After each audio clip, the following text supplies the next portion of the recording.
CM Nitish Kumar के इस्तीफे के बाद निशांत कुमार का बड़ा बयान सामने आया है। नमस्कार, दर्श न्यूज़ देख रहे हैं आप, मैं हूं अनुराग। सीएम नीतीश कुमार ने एमएलसी पद से इस्तीफा दिया है। मेंबर ऑफ लेजिस्लेटिव काउंसिल थे, विधान परिषद के सदस्य थे, उससे इस्तीफा दिया है उन्होंने।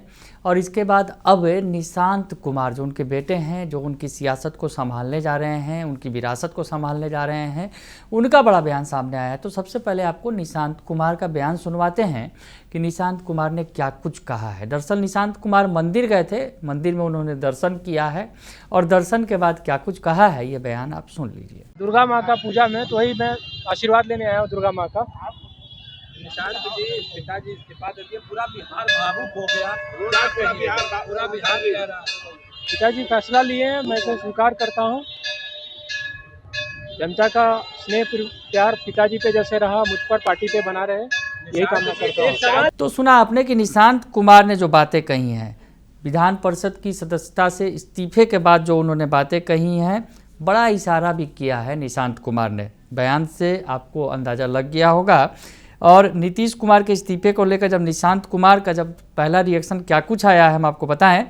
निशांत कुमार ने कहा कि यह उनके पिता का व्यक्तिगत निर्णय है और वह इसका सम्मान करते हैं। सबसे बड़ी बात निशांत कुमार ने कहा कि यह उनके पिता का व्यक्तिगत निर्णय है और इसका वो सम्मान करते हैं। निशांत कुमार ने बड़ी बात कही। जो नीतीश कुमार के इस्तीफे पर जो तमाम तरह के रिएक्शंस आ रहे हैं, जदयू नेताओं में दुख है। इस बीच जो है निशांत कुमार ने बिल्कुल सधी हुई बात कही है कि ये पिता का उनका व्यक्तिगत फैसला है और उनके फैसले का वो सम्मान करते हैं। बिल्कुल अगर यूँ कहा जाए कि सियासत में उन्होंने कदम रख दिया है और बिल्कुल सधे हुए तरीके से अब बात करने लगे हैं निशांत कुमार, जो पहले मीडिया के सामने बहुत ज़्यादा नहीं बोलते थे, लेकिन अब निशांत कुमार धीरे धीरे मीडिया के बीच आते हैं और बयान जो है काफ़ी कुछ कम शब्दों में ही ज़्यादा बातें कहते नज़र आते हैं निशांत कुमार। और निशांत कुमार ने जो बातें कही हैं कि कहा कि पिताजी ने जो फैसला लिया है मैं उसका स्वागत करता हूं। जनता का स्नेह जिस तरह पिताजी पर रहा उसी तरह मुझ पर और पार्टी पर भी बना रहे, यही मेरी कामना है। तो निशांत कुमार ने बड़ी बात कर दी, बड़ा इशारा कर दिया भविष्य का। अगर यूँ कहा जाए कि जिस तरह से चर्चा है कि निशांत कुमार नीतीश कुमार की विरासत संभालेंगे, बिहार के डिप्टी सीएम बनेंगे। हालांकि पार्टी के अंदर उन्हें सीएम बनाने की मांग भी उठ रही है जेडीयू के अंदर से। तो हालांकि बात जो है कि बीजेपी का सीएम बनेगा, ये बात चर्चा में है, क्योंकि बीजेपी के विधायक ज़्यादा हैं और बीजेपी लंबे समय से जो है नीतीश कुमार के साथ रही है। तो ऐसे में अब बीजेपी का वक्त है और बीजेपी का सीएम बनेगा, ये बातें सामने आ रही हैं। और डिप्टी सीएम जेडीयू से बनेगा और निशांत कुमार के डिप्टी सीएम बनने की पूरी संभावना है। तो निशांत कुमार ने भी इशारा कर दिया कि अब नीतीश कुमार बिहार की सत्ता छोड़कर दिल्ली जा रहे हैं, उन्हें बड़ी भूमिका दी गई है। पार्टी में तो उन्होंने ज्वाइन कर ही लिया है और अब जो है सत्ता संभालनी है। तो ऐसे में उन्होंने ये बड़ी बात जो कही कि जनता का स्नेह जिस तरह से पिताजी को पर रहा है उस तरह से मुझ पर और पार्टी पर भी बना रहे, यही मेरी कामना है। इस बयान को राजनीतिक संकेत के तौर पर देखा जा रहा है। माना जा रहा है कि आने वाले समय में वह पार्टी और राजनीति में बड़ी भूमिका निभा सकते हैं। इनके इस बयान को राजनीतिक तौर पर बेहद अहम माना जा रहा है, क्योंकि लंबे समय से उनके सक्रिय राजनीति में आने को लेकर अटकलें लगती रही हैं। निशांत अब हालांकि सक्रिय राजनीति में उन्होंने कदम रख दिया है।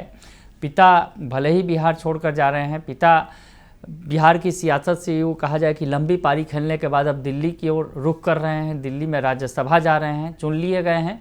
10 तारीख को सदस्यता ग्रहण करेंगे और माना जा रहा है कि सदस्यता ग्रहण करने के बाद बिहार के मुख्यमंत्री की कुर्सी छोड़ देंगे। तो ऐसी स्थिति में ये भावुक करने वाला पल है कई बड़े नेताओं के लिए, जो लंबे समय से वो नीतीश कुमार के साथ हैं। और निशांत कुमार जो लंबे समय से उन्होंने सियासत में कदम नहीं रखा, लेकिन नीतीश कुमार के एग्जिट के बाद उनकी एंट्री हो रही है। एक तरह से अगर यूँ कहा जाए कि नीतीश कुमार बिहार से जा रहे हैं केंद्र में और अब जो निशांत कुमार हैं वो बिहार की सत्ता में आ रहे हैं। संकेत भी दे दिया है निशांत कुमार ने और कहा है कि पिताजी ने जो फैसला लिया है ये उनका व्यक्तिगत फैसला है। तो इस तरह की तमाम बातों पर उन्होंने कहीं ना कहीं विराम लगा दिया है, जिसमें लोग कह रहे थे कि जबरन ज़बरदस्ती उनके साथ ऐसा किया गया है, बीजेपी ने दबाव में ऐसा करवाया है, बीजेपी ने ज़बरदस्ती उनके साथ की है, बीजेपी ने उनके साथ धोखा किया है। इन तमाम बातों को दरकिनार करते हुए निशांत कुमार ने कह दिया है कि ये मेरे पिता का व्यक्तिगत फैसला है और जिस तरह से पिता को प्यार मिला है, जनता का स्नेह मिला है, वो मुझे भी मिलता रहेगा, ये मुझे पूरी उम्मीद है और मैं जनता की सेवा करूँगा। तो इशारा कर दिया है निशांत कुमार ने कि अब वो सत्ता में आने वाले हैं। बने रहिए दर्श न्यूज़ के साथ, तमाम खबरों से आपको अपडेट रखेंगे। फिलहाल के लिए इतना ही, धन्यवाद।